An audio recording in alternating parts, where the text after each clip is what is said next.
হরে কৃষ্ণ কৃষ্ণ কৃষ্ণ হরে হরে। তো ভক্তবৃন্দগণ, আজকের ভিডিওটি রয়েছে 2026 সালের 23শে আগস্ট রবিবার এবং 24শে আগস্ট সোমবার, এই দুই দিন এই পুত্রদা বা পবিত্র রোপণী একাদশী ব্রতটি পালিত হয়েছে। অনেকেই ভাবছেন কেন দুই দিন একাদশী ব্রত পালিত হয়েছে।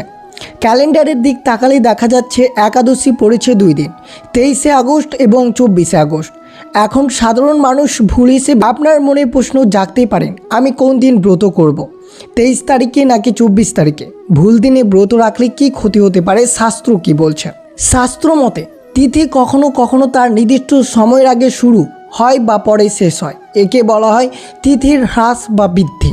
যে সকল ভক্তরা 23শে আগস্ট এই ব্রতটি পালন করেছেন তারা অবশ্যই শ্রবণ করবেন যে 23শে আগস্ট তাদের জন্য এই ব্রতটি সফল নাকি 24শে আগস্ট। 23শে আগস্ট যে একাদশী শুরু হচ্ছে তার সাথে দশমী তিথি যুক্ত থাকছে, একে বলা হয় দশমী বিদ্যা একাদশী। পদ্মপুরাণ এবং স্কন্দ পুরাণ অনুযায়ী দশমী বিদ্যা একাদশী পালন করা উচিত নয়, কারণ ভগবান শিব মাতা পার্বতীকে বলেছেন দশমী যুক্ত একাদশীতে দৈত্যরা শক্তি লাভ করে এবং এই দিনে ব্রত করলে তা সম্পূর্ণ নিষ্ফল হয়। অন্যদিকে 24শে আগস্ট সোমবার যে একাদশী পাওয়া যাচ্ছে তা হলো শুদ্ধ বা মহাদ্বাদশী যুক্ত একাদশী। এই দিনটিতে দশমীর তিথি কোনো ছোঁয়া থাকছে না। তাই যে সকল ভক্তরা স্বার্থ নিয়ম অনুযায়ী এই ব্রতটি পালন করেছেন তারা অবশ্যই ব্রতটি পালন করতে পারেন, এবং যারা বৈষ্ণব বা শাস্ত্রীয় নিয়ম অনুযায়ী এই 24শে আগস্ট ব্রত পালন করেছেন তারা সম্পূর্ণ শুদ্ধ একাদশী ব্রত পালন করেছেন।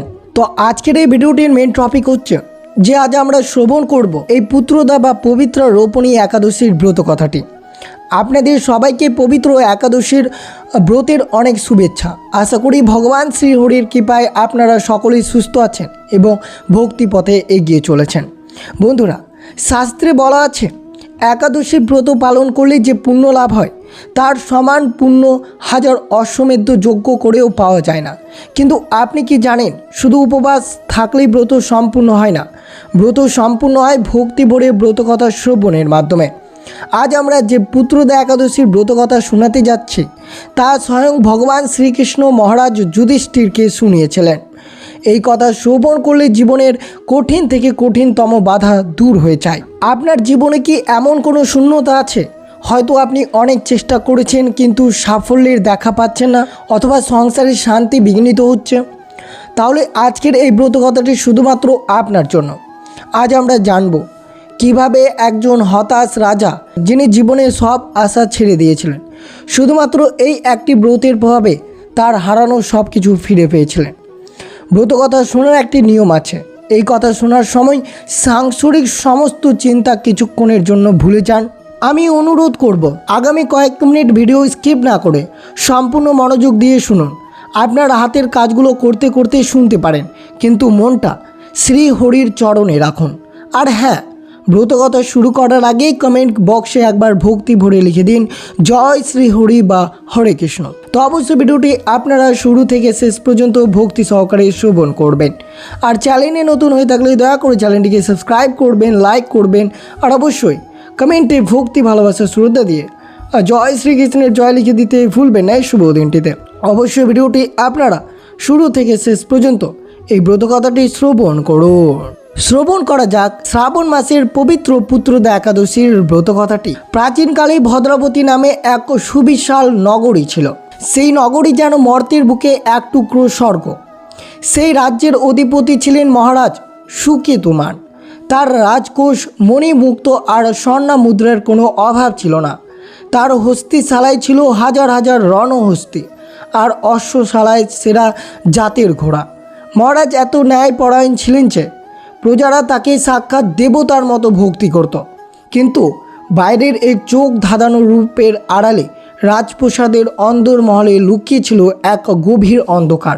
মাঝরাতে যখন পুরো রাজ্য শান্ত হয়ে ঘুমাতো তখন রানীমা শোইবার কক্ষ থেকে ভেসে আসতো চাপা কান্নার আওয়াজ, কারণ তাদের কোনো সন্তান ছিল না।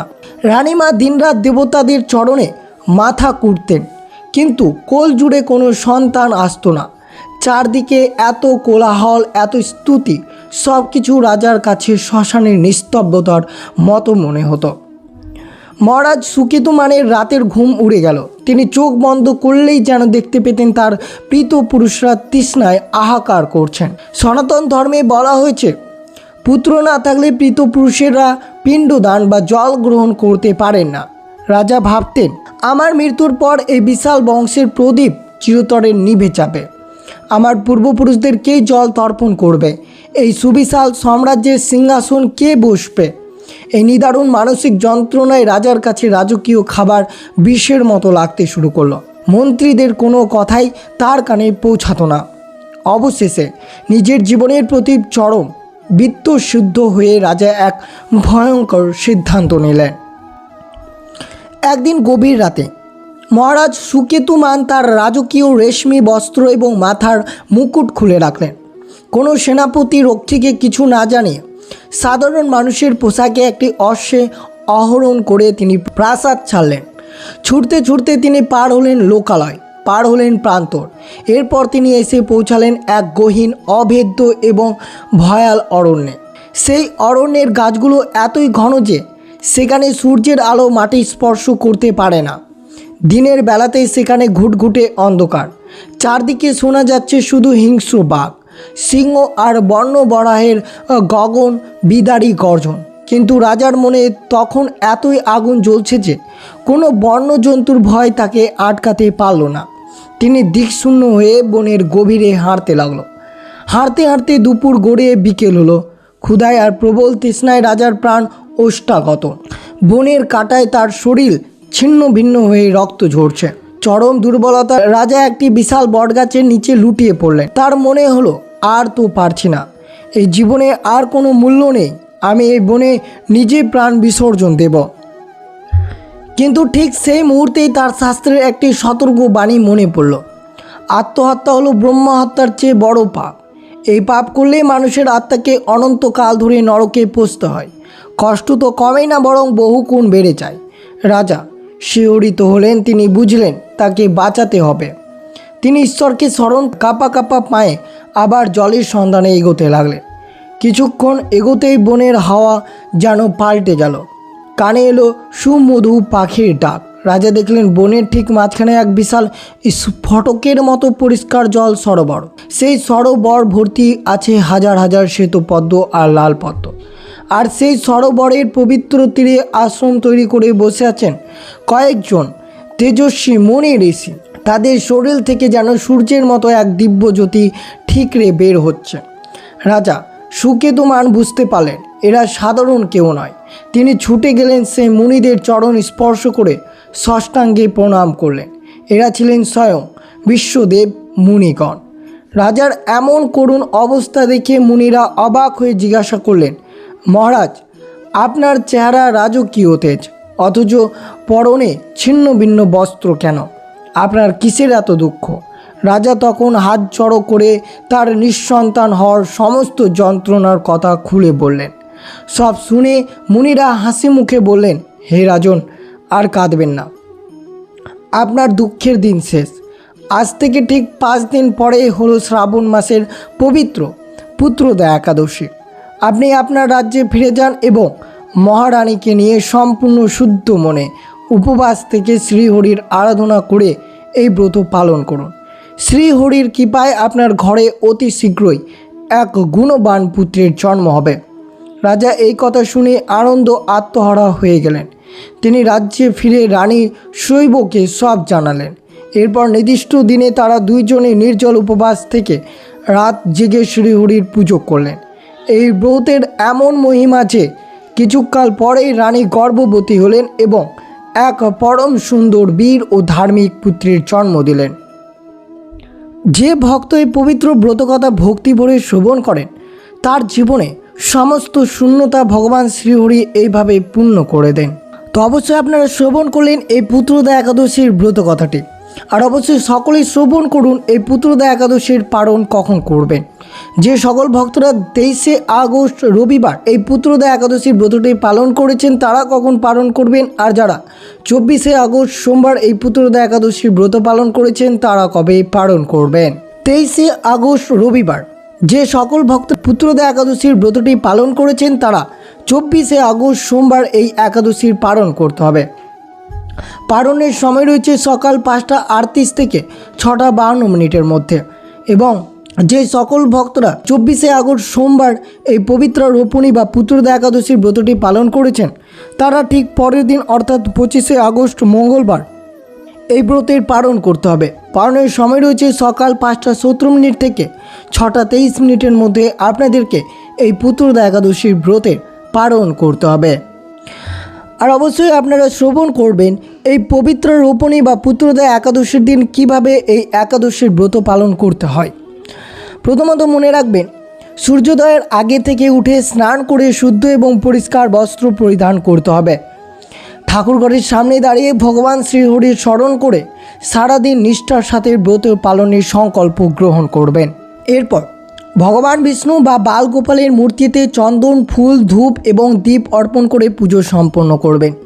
পুজোতে অবশ্যই তুলসী পাতা নিবেদন করবেন, কারণ তুলসী ছাড়া শ্রীহরি কোনো ভোগ গ্রহণ করেন না। পুজোর সময় ওম নমো ভগবতী বাসুদেবায় মহামন্ত্রটি জপ করা অত্যন্ত ফলদায়ক।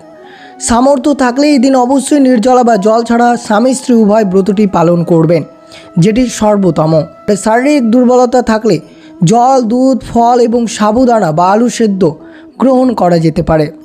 চাল, ডাল, গম, সরষের তেল বা যে কোনো ধরনের শস্য বা অন্ন এই দিন সম্পূর্ণরূপে বর্জনীয়। মনে রাখবেন, একাদশীর দিন পরনিন্দা পরচর্চা থেকে দূরে থেকে মনকে ভগবানের ধ্যানে মগ্ন রাখতে হয়। পরের দিন অর্থাৎ দ্বাদশী তিথিতে নির্দিষ্ট পালনের সময়ের মধ্যে যে পালনের সময় আপনাদের তুলে ধরলাম সেই সময়ের মধ্যে শ্রীহরিকে প্রণাম করে ব্রত ভঙ্গ করতে হয়। পালনের সময় ভগবান প্রসাদ বা অন্ন গ্রহণ করে ব্রত সম্পূর্ণ করতে হবে আপনাদেরকে। কিন্তু অবশ্যই এই ব্রতের দিন আপনারা যদি পারেন তাহলে অবশ্যই একাদশী চলমান রাত্রি জাগরণ কিভাবে করবেন, কি কাজ করবেন। মনে রাখবেন, একাদশী রাতে ঘরের পুজোর স্থানটি ভালোভাবে পরিষ্কার করে প্রদীপ, ধূপ এবং ফুল দিয়ে সাজিয়ে নিয়ে সম্ভব হলে তুলসী গাছের সামনে বা ঠাকুর ঘরের আসনের কাছে বসে আরাধনা করবেন। সারা রাত ভগবান বিষ্ণুর নাম জপ করে বা শোনা এই জাগরণের প্রধান অঙ্গ। আপনি ওম নমো ভগবতী বাসুদেবায় কিংবা হরে কৃষ্ণ মহামন্ত্র জপ করতে পারেন। একাকী বা পরিবারের সবাইকে সাথে নিয়ে ভক্তিভরে হরিনাম কীর্তন করা অত্যন্ত শুভ। এই রাতে অলসভাবে সময় না কাটিয়ে পবিত্র গ্রন্থ পাঠ করুন।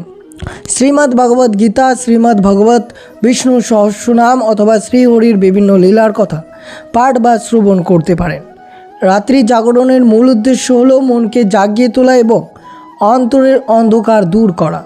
তাই এই সময় পার্থিব কথাবার্তা বা মোবাইল বা অন্যান্য লৌকিক চিন্তা থেকে মনকে সম্পূর্ণ দূরে রেখে কেবল ঈশ্বরের চরণে মনে নিবদ্ধ রাখবেন। যারা কঠোর নিয়ম ব্রত করেন তারা সারা রাত জল বা ফল খেয়ে কিংবা সম্পূর্ণ নির্জলা থেকে কাটিয়ে দেবেন। তবে আপনার শরীরের সক্ষমতা অনুযায়ী সংযম বজায় রাখবেন যাতে শরীরে অসুস্থতা না হয়ে পড়ে। যে সকল ভক্তরা এই ব্রতকথাটি সম্পূর্ণরূপে শ্রবণ করলেন তাদের কি লাভ হবে। ব্রহ্মাণ্ড পুরাণে বলা হয়েছে এই পবিত্র ব্রতকথা শ্রবণ বা পাঠ করলে অশ্বমেধ যজ্ঞ করার অপরিসীম পুণ্য লাভ হয়। যাদের কোনো সন্তান নেই, যাদের সন্তান বিপদে গেছে এই ব্রতকথা শ্রবণে তাদের গৃহে সুসন্তান লাভ বা সন্তানের সমস্ত অমঙ্গল দূর হয়। আমাদের দৈনন্দিন জীবনে অজান্তে অনেক পাপ হয়ে যায়। একাদশীর এই দিব্য কাহিনী শ্রবণে পূর্বজন্মের সঞ্চিত পাপ ধুয়ে মুছে সাফ হয়ে যায়। যে ব্যক্তি শুদ্ধ মনে এই ব্রতকথা শ্রবণ করেন ভগবান শ্রীহরি তার মনের পবিত্র ইচ্ছাগুলো পূরণ করে এবং জীবনের সকল বাধা বিপত্তি দূর করেন। জীবনের শেষে যম দণ্ড বা যমরাজের ভয় থেকে মুক্ত মিলে এবং সরাসরি ভগবান বিষ্ণুর পরম ধাম বা বৈকুণ্ঠ স্থান লাভ হয়। তো বিশেষ করে আপনারা শ্রবণ করলেন এই পুত্রদা বা পবিত্র রোপণী একাদশীর ব্রতকথাটি। তো এই ছিল ভিডিওটি ভালো লাগলে অবশ্যই চ্যানেলটিকে সাবস্ক্রাইব করবেন, লাইক করবেন, কমেন্টে ভক্তি ভালোবাসা শ্রদ্ধা দিয়ে জয় শ্রীকৃষ্ণের জয় লিখে দিতে ভুলবেন না। এবং ভিডিওটি আপনার আত্মীয় ভক্ত বা বন্ধুদের সাথে অবশ্যই শেয়ার করবেন। সুস্থ থাকবেন, সতর্ক থাকবেন। জয় শ্রীকৃষ্ণ, রাধে রাধে।